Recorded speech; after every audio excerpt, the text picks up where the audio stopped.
Okay, hi everybody. It's me, Allie. I think we all know each other, right? Yes. Should we do Hi, Allie. introductions? Let's do Uh, the recording. I'll start. I'm Allie Hockmuth. You may know me. I'm the online representative for ASAP, and I have Pachiva and Kelsey here too, who are also ASAP officers. So represent. And then Cole, I think you're sort of thinking of joining the event next year, You betcha. right? So yeah, I did this, put this together. It's based off of Professor Conche Shao's book that she co-wrote a while back. And so just glad to have you all here to just talk about busting some myths about distance and online education. So Cole, do you want to say hi? Oh yeah, sure. Hi everyone. Like Allie said, my name's Cole. I'm super interested in becoming a member of the ASAP board, so I want to participate in everything I can. All right, and this will count towards your participation. Good. For attendance. Pachua? I'm Pachua. I'm the ASAP chair, and I'm really excited to do stuff online because I think it's a really good opportunity for ASAP members to be involved. So, thanks, Allie. Mm-hmm. Kelsey? Hi, I'm Kelsey. I'm also on the ASAP board, and I'm excited because this is my first online meeting. Cool. Yeah. So Simone's last. Hi, I'm Simone, as you all know me. I'm seeing you online or face-to-face. And I'm glad I was able to attend. I had it on my calendar for 6:45. Not sure why, but that might have been my fault, so sorry about that. Okay, I'm going to start the slideshow, and I'm just going to go through a few slides. And then if everyone just wants to hold off on questions, and then we'll do a Q&A and just chat at the end. Does that sound good? Mm-hmm. Okay, here we go. Does everybody see the slideshow? Yep. All right. Okay, so hi everybody. This is a presentation about online education myth busting. So we're just going to be unpacking some common misconceptions about online education. Just a brief overview. Distance and online education have been around for a long time now. This Department of Administrative Leadership has offered online programs since 2004. So it's been around for a while, but there are still a lot of misconceptions. And some of these myths are based on partial truths. So we're going to kind of go through what's based in truth and what is a myth, and go from there. Okay, so I did incorporate some memes into this, which I hope you enjoy. So the first myth that I wanted to talk about is that there are some students who just can't adapt to an online environment. And it goes along with the mentality of I just can't do it. It's just not for me. But I think what we'll find is that is based in it being challenging. So there may be a learning curve, and people aren't used to it. It might be new to them, but it doesn't mean that they can't do it. So the next slide here, this is a book called You Are Not So Smart, and I actually went to a live webinar for NACADA recently where we talked about You Are Not So Smart Academic Advising Edition, and I got a lot of inspiration from that. So I'm also referencing some of the things from that book. One of them is the Dunning-Kruger effect, which is the idea that humans can miscalculate their competence and the difficulty of complex tasks. So when we're talking about online education, sometimes people, they miscalculate how difficult it is and how challenging an online class can be. And one of the myths can be that, well, it's online, so it must be easy. But it's not. You have to develop certain skills to be able to be successful. And then the self-serving bias is, as humans, we tend to excuse our own failures to protect our egos. So somebody might say, well, that class was online, that's why that's why there was a problem with it. It wasn't my problem. It wasn't my lack of effort. It's just, I'm just not an online learner. And then the preference loyalty, which in this book they talk about brand loyalty, but our preferences aren't always rational, which we like to think that they are, but a lot of times they're actually just, they're based on our emotions and our socialization and our self-stories. So again, tying into, I'm just not an online learner, and that's the self-story that we've created for ourselves. But that can just be based on not having enough information about the topic. So next. So how do you become a successful online learner then?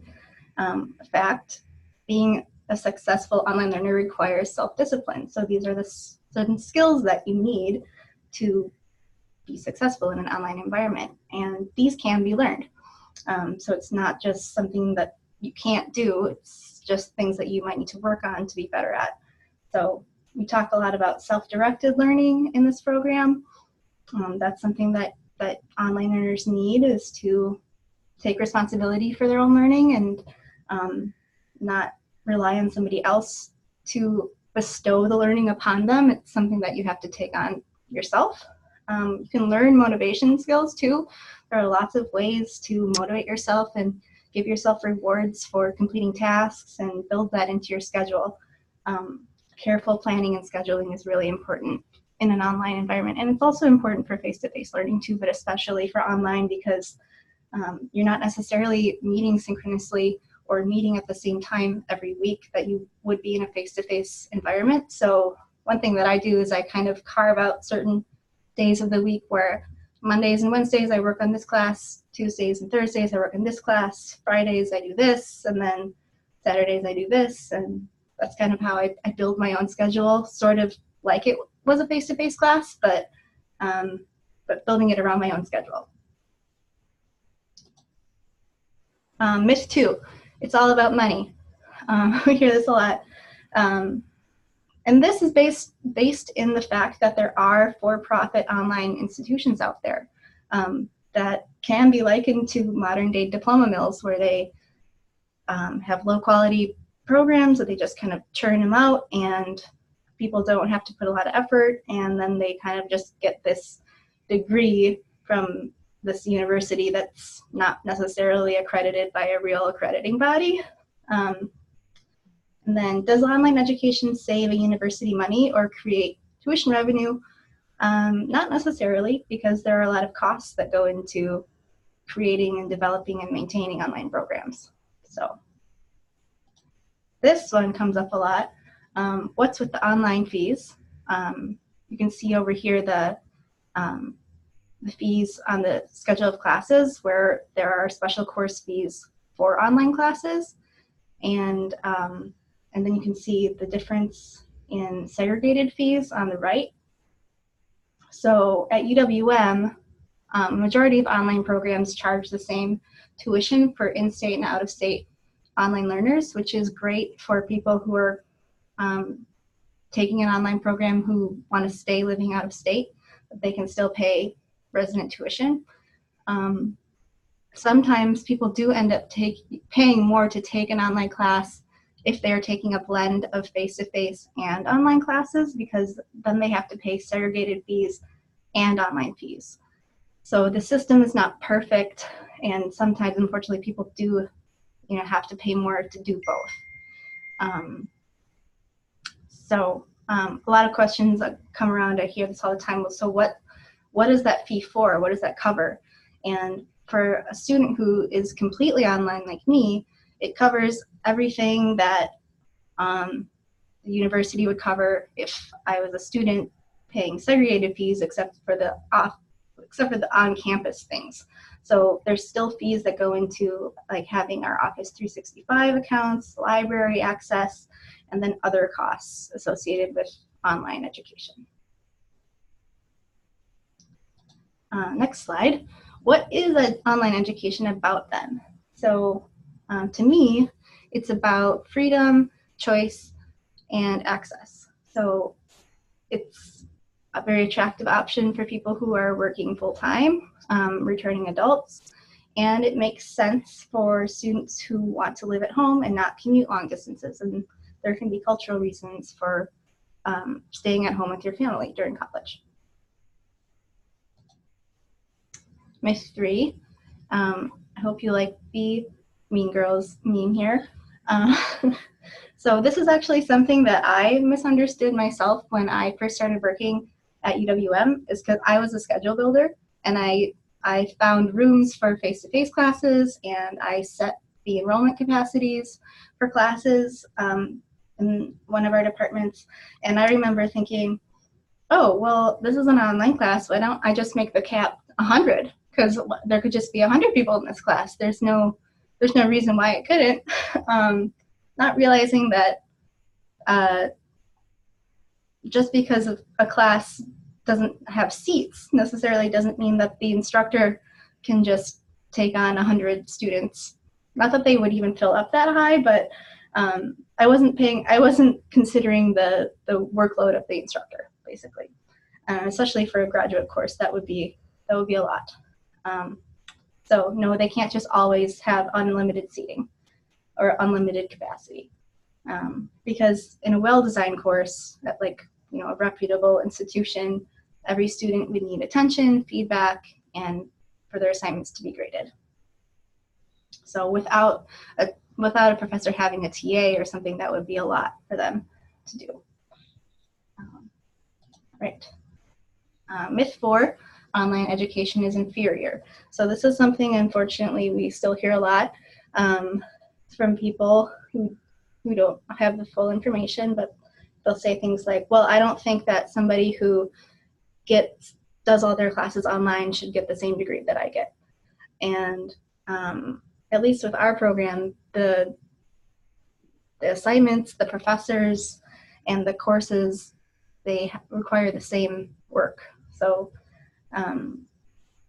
one thing to keep in mind is that it's not a competition. We're not saying that online education should replace classroom learning or face-to-face learning. And it is based on the fact that some courses and some universities don't design their online classes well at all. And so people do have bad experiences with them. But in a well-designed course, and a face-to-face course can be well-designed or not as well, but both have pros and cons. And one is not better than the other, and one is not trying to replace the other. So, but again, this does tie back to that thing that is based in truth, which is that there are low-quality online programs out there, but it doesn't have to be that way. And then myth 5, online education is lonely. Again, this can be true if a course is not designed with the learner in mind. So how has the learner experience been taken into account? Has the instructor been properly trained to create that experience with learners? So this is a diagram from a class that Simone teaches about integrating all of these aspects of the learner experience into an online environment. So that's a fun little diagram. Next slide. Myth 6, technology will never fail. We know this is not true. Things happen, especially as you all know, we're transitioning to Canvas for the first time this semester. So I'm sure there have been snafus in your classes. There have been in mine. Most instructors try to be able to respond within 24 hours. There is an expectation that online instructors should be available 24/7. Of course, they are humans, not robots, but they do try their best. And there are things that we have to adapt to as they come along. Instructors are usually understanding of things that are outside of anybody's control, like a network disconnection, server errors, and things like that. So, almost done with the slideshow. Myth 7, online instructors don't do anything. The fact is that a lot of work goes into creating and maintaining an online course. Many instructors who teach online are new to it and are reluctant to learn. So there could be instructors out there who don't really do anything to engage with students. They may not have had any experience teaching an online class or had not had proper training or support. But instructors do often collaborate with each other. This is a picture of the Online Program Council at UWM, which is a group of faculty and staff who meet together every month to talk about trends in online education and ways that the learner experience can be enhanced. If you can see back here, Barb Daly is back there. Oh, So, yeah, that's Cole's instructor, I think. And then some other people from CETL, the Center for Excellence in Teaching and Learning. I've gone to a few of these meetings too. I think they're really informative, and they usually will record their meetings and put them up for people with an ePanther ID can log in and see the recordings. So that's a fun group. Okay, so we're done with the slideshow. And now it goes back to you all, what you think, your opinions, your experiences, and thoughts, and any outrages that you might have. So that's it. Good job. Did you like it? Yeah, that was really, really helpful. Honestly, I Yeah. think a lot of people do have those preconceived notions about online classes, especially the one about like, oh, like in-person classes are better than online classes. But Yeah. honestly, a lot of the instructors who teach the online classes make it look so easy, like being the host, being the moderator, because I just had to do a lesson plan for Anita Samuels. She's teaching the online support. The professional development one? It's the online student support one. So Oh, okay. it's half a semester, yeah. So I just had to teach a lesson plan, and I'm like, how do I make sure everything's like looking good on the students' end without making them see like all the things I have to do behind the scene, and like truly creating like a lesson plan so then I can follow like, you know, a time limit and stuff like that. So I think her synchronous sessions, I would really recommend that course. And I think Allie, you're the one that said that, like, that's how I learned how to use Zoom. When you're behind the scenes and you're the moderator, it's so much more different than like just posting on D2L, you know? Yeah. So yeah, good job with that. Thanks. I hope I didn't talk too fast. Sometimes I do that. I think it was good. I think I definitely fall under the notion of thinking that face-to-face classes are better, but I think that was definitely the way that I went through my undergrad, typically taking courses that were all face-to-face, so I think I was socialized that way to think I need to have that personal interaction because, one, I thought it like keeps me honest, but we kind of talked about the idea that it's more self-directed learning, and, you know, we're graduate students now, so we should put some more emphasis into how, like, into our own education and, you know, really, like, be able to create a plan to make sure we can get all of our stuff done. So I think that's good. I did take 2 online classes during my undergraduate career where it was very like professor hands-off laissez-faire, and it was like do at your own pace and get it done. So I was a little nervous about doing online courses this semester, but I think they're going well so far. So. Yeah, every professor has a different style and different levels of experience with it too.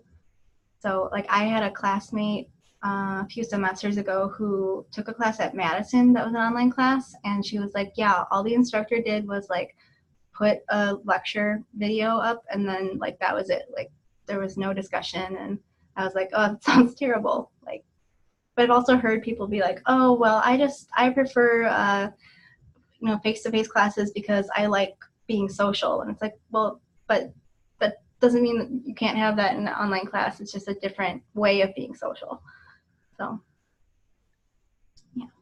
I took a few undergrad classes online as well, and a big thing with that was I pretty much worked 40 hours a week, and I liked in-person classes, but to graduate in 4 years with 2 majors, I really need to make sure my workload was up, and online classes definitely allowed me to be able to do that and use my time. Freedom. But I will say, to do online, you do need to be an organized individual. Oh, yeah, for sure. Because if you're unorganized, it's so, like, my first online class ever, I missed my first assignment. And Me too. I was, like, so scared. I was like, I know. I was a mess when in undergrad with online classes. I had no frame point or no frame of reference or reference point Yeah. to how to do it. And I think I was a senior and I was doing it over the summer and I just like completely forgot about it.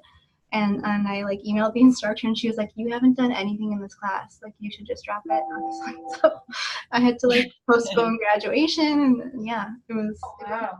but obviously I'm better at it now. So I learned, but sometimes you have to go. About it. Yeah. I learned from it. Yeah. So. Yeah. Good. I am so proud of you doing this. She's showing what she learned in the classes. Mm-hmm. Yeah. I think it takes a lot of self-discipline to take online classes. Uh-huh. Like you still do the readings, but no one is actually physically there to like keep you accountable, or you're not meeting face to face. But with that online student support class that I'm taking, they talk about like having what is it? You're less likely to say something like negative about someone if you see them. Mm-hmm. So like when we do like synchronous sessions like this, whether that's like bi-weekly or like once a month, the instructor can have a chance to meet everyone in this synchronized session. So like online classes should have like spaces like this available. And Mm-hmm. we have to also think about like the accessibility and like if they are not familiar with technology, having like an orientation for like how to use these kind of things. And so I think that's a really good also, or I guess another myth that we can talk about too, because you learn how to use those things instead of just like jumping in, learn on your own. You know? Right. Yeah. Like having somebody there who can like show you the ropes and yeah, that's really important. And classes can also be synchronous, like 704. Mm-hmm. I mean, we can offer more synchronous courses in the evening where people don't have to come to the university, and you can still meet people. Mm-hmm. I mean, you can be put into rooms, like Zoom rooms, Mm-hmm. where you can talk to people and interact during the class, but it requires a lot of planning Mm-hmm. from the instructor. Yeah. And students need to be focused. Yeah, and students need to be aware if an online class has synchronous meetings, because a lot of times they will assume that if it's online that it's asynchronous. And I've run into situations with students where they're like, well, what do you mean I have to like meet in Zoom? Like, I thought this was an online class. Like, I shouldn't have to do that. I was like, well, this is a synchronous online class. So yeah, you meet together at the same time, but wherever you are. So there can be students who don't want to do that because they, maybe they have like small children at home and they don't want their screaming kid in the background, or whatever's going on with them. They're busy that time, they're working. So yeah. Another thing I really appreciate that Simone does is have the option to come to synchronous office hours every week. And it's just optional, and it's just kind of like an added bonus. And I've gone to a couple of them and I've missed a couple of them, and we still get to like see each other and talk to each other in real time. But it's not something that is necessarily required. So I always have students coming to my virtual office hours. Yeah, they're usually really fun. So I call them virtual office hours with a purpose. yeah, because we'll talk about something like from the class, and we'll like ask our questions together, or like we'll go over like that module, and it's just kind of a bonus. Something also that I do is I am on campus every day. Like, I don't need to be on campus more, but I will meet with my classmates and my group mates like on the weekends. Like, we'll go to a coffee shop together and like work on our project together. So I think this is another myth that I didn't put in here, but like the myth that like online students never come to campus, because a lot of times we're here all the time. We're just busy and we're working, or that we live nearby. We could come to campus, but just because of our schedules, we don't want to like come to a classroom during class time necessarily. So. And it's also cheaper. Yes. Yeah. If you go back and look at the difference between the how much like online fees versus segregated fees cost, it's like $100 or $200 cheaper per semester, which each semester adds up in the long run. So it is a little bit cheaper to do online. But along with that, you don't get a lot of the services that you would if you were paying online, if you were paying segregated fees. So there's definitely pros and cons to it. So.